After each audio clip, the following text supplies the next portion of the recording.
for dinner video for you. I know it's been a long time, so let's just get right into it. First up, we've got a Borson orzo with chicken. I am going to start this off by seasoning my chicken. I'm using salt, pepper, Italian seasoning, garlic powder, and onion powder. And this is my go-to Italian seasoned chicken recipe. I've shown this before. I've had this on Caesar salads. This is so good on a nice fresh Caesar salad. I've had this by itself. I've had this over Alfredo pasta. So this is a very versatile way to use chicken in a multitude of recipes. Once I've got it seasoned on one side, I'm going to put that seasoned side down into some olive oil on the stovetop. I'm then going to season the other side. I'm not cooking this all the way through at this point in time. I'm just getting a nice little sear on each side of my chicken, giving it a head start on the cooking and getting that nice little crust on the outside of it. And then I am going to finish this in the air fryer. And you can also finish this in the oven if you don't have an air fryer, or if you just prefer using your oven. That's going to work fine too. You do just want to make sure that by the end of it, it is at that 165 Fahrenheit safely cooked. Don't pay any attention to the time on my air fryer. When I'm cooking in the kitchen and not leaving the kitchen while I'm still actively doing things, I tend to be lazy and just not change the time on my air fryer timer. I don't know why the timer function on there. I just am not a fan of it. So I left that alone. It did not cook for a full 17 and a half minutes that it showed there. I cooked it until it was nice and done inside. Now here in my pan, I added a little bit more of the olive oil because most of that had gone away with the chicken. I added some garlic and just cooked it to fragrant, then added chicken broth, and now I'm adding in some Borson. You can use whatever Borson cheese you enjoy or you prefer. This was the garlic and herb Borson. I get it from Costco. It is much cheaper at Costco than at the grocery store. You can get 3 of them for pretty much the same price as one at the grocery store. But if budget is not a concern, Borson cheese is fantastic anywhere you can get it. Once that is all nice and melty, I seasoned this with a little bit of salt, pepper, and just a smidge of the crushed red pepper. I didn't want this to be spicy, but I did want that little level of flavor that adds. And then I'm going to add my orzo. And y'all, this was far too much orzo for 2 people, especially when this was good, but I had no desire to eat the leftovers of it. And I don't think my mom ate any of the leftovers either. We ate all the chicken. We threw away some of the pasta. It was just way too much pasta for 2 people. But if you are feeding a family, definitely do the whole box of orzo and the whole recipe. I didn't follow exactly a recipe, but I can link in the description box something similar that this would have been based off of. Once I've got that all combined, I am going to add in Parmesan cheese and then continue to stir and continue to add some more Parmesan cheese to my liking of the taste. And then I also added in a little bit of the pasta water that I had reserved when I cooked the orzo, and that made this really nice and creamy. And then once that was all together, I added some parsley on top. And then once my chicken was done, I cut it up and then just added the chicken right over the top. And I'm sorry if my bare hands touching the chicken in my own kitchen offends you. I do wash my hands a lot, like maybe a little bit too much. I wash my hands, so trust me, they are clean. And also, if I had company other than my mother, I would probably be using tongs here. But my mother was here. All of the meals in this video are from the time when my mother was in town. If you were not here for the few recent videos that I did have, she stayed with me for 9 weeks to escape the cold New York winter. So she came down here to North Carolina for about 9 weeks. So the meals in these videos aren't too far out of the norm for me, but they're a little bit different. Like, y'all have never seen me cook steak before. And I know y'all have never seen me cook steak before because I had never cooked steak before. Even though by the time I graduated high school, I was doing the majority of the cooking in my house, and at that point in time, we were having steak. I grew up having steak or red meat on a regular basis.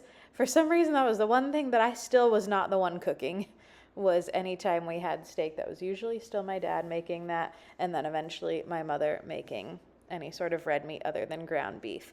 I know I've made cube steak with gravy on this channel, but steak as just like a hunk of meat, I enjoy eating it. I've always been intimidated by cooking it, so I was very proud of how this turned out. All I did was I patted it dry before I cooked it. I put it into a nice hot pan on my stovetop.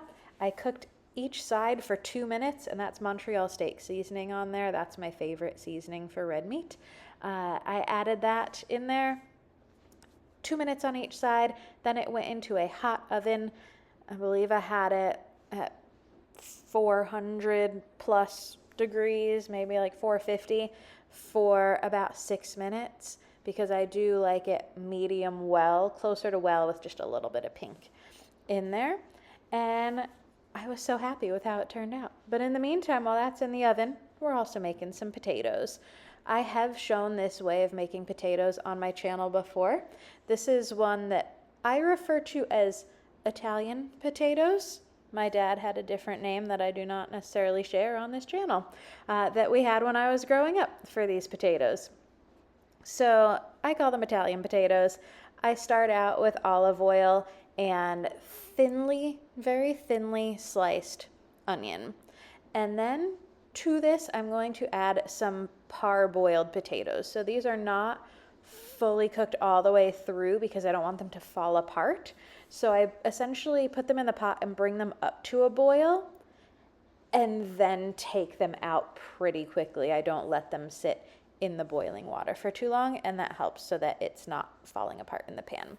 But I am moving these around to try and get some oil in there. Sometimes I do need to add a little bit of extra oil over the top, and then I'm seasoning these with salt, pepper, and Italian seasoning. And that's all that's going on here. You just want to make sure there is enough seasoning to coat these potatoes. That is what makes them so good, is this combination of the salt, pepper, and the Italian seasoning on them. And then I just keep moving them around the pan. I eventually will stop, let them get a little brown, then move them around again. And I just want to make sure everything is well coated in those seasonings. So while this is happening, once my steak does come out of the oven, I let it rest with some butter over the top of it, and it was perfect. So good. Next up is pork tenderloin. This was super simple. I used a pre-seasoned one that I had gotten on sale at Food Lion. These adaptable onion, garlic, and bell pepper seasoned boneless pork fillets were so good. They were on sale, buy one, get one free. So I got 2 and put them in my freezer and ate them both while my mom was in town, because she's very much a meat and potatoes or pasta person. So it was a lot of meat and potatoes while she was here. So speaking of potatoes, I'm simply making mashed potatoes, but I wanted to show y'all how I season them. So after I boil them, I add butter, and I always season mine with salt, pepper, onion powder, garlic powder, and paprika. I started out with milk here, just a little bit, gradually adding it if I need more. And then I switched after this started to mash up to some heavy cream. So I did use a little bit of milk and a little bit of heavy cream that I had on hand. You could use one or the other. It's all about your preference in your own kitchen. And these were really good mashed potatoes. I had some not as great mashed potatoes a few weeks later, but these ones were really good. So there's the finished pork tenderloin all chopped up. There's the mashed potatoes. My mom wanted creamed corn. I wanted some pork gravy, and these biscuits were from a local bakery called the Jelly Cabinet. Their cheddar biscuits are amazing. So there is the finished meal. This was a very tasty one. I was very happy with this meal. Next up, some baked spaghetti. So this is a recipe that I have shown on my channel before. This is also one that is very popular on social media, so I'd be more surprised if y'all hadn't seen this one before. I use my homemade spaghetti sauce, which I keep in the freezer, so I had pulled that out to thaw a little bit, and then I just let it finish thawing on the stovetop.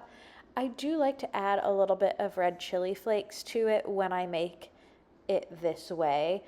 Sometimes I add it, sometimes I don't when I'm having regular spaghetti, but when I have this baked spaghetti, I think it goes nicely with the Alfredo. I had asked my mom to prep the ground beef for me in advance, so that was already cooked. It's just ground beef with some Italian seasoning in it. And then I let that cook while my pasta's cooking. I used the jarred Rayo's Alfredo sauce. I have to tell y'all, I was not a big fan. I had gotten it at Costco when it was on sale in a 2-pack, and I had tried it once in a meal that I don't think I showed on this channel because it really was not good, but I figured it would be fine in this, and I was right, it was. I do prefer homemade Alfredo sauce as well, but if I'm going to use a jarred Alfredo sauce for something, this is going to be the recipe that I do that for. So I mixed that all together, and now I am adding my spaghetti sauce with the meat in it right over the top, and then I'm going to cover this with cheese, put it in the oven, and bake it until the cheese is nice and melty and everything is bubbly, and we had this with garlic bread. Now, as we watch the rest of this being put together, let me tell y'all a little bit about why I've been so absent from YouTube lately. Part of it is because, yes, my mother was in town. I was very much out of my element, out of my routine. Nothing was quite as normal during that time, but part of it was I started February with food poisoning. I started March, which is when this would have been the last couple days of February, with COVID. This was the particular day that I tested positive for COVID, was the day that I made this for dinner. And then I started April with awful, awful allergies.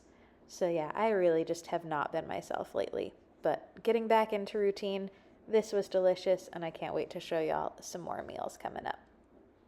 Thank you so much for watching. I hope y'all enjoyed this video, and if you did, I hope you'll give it a thumbs up and hit that subscribe button down below. Thanks for watching.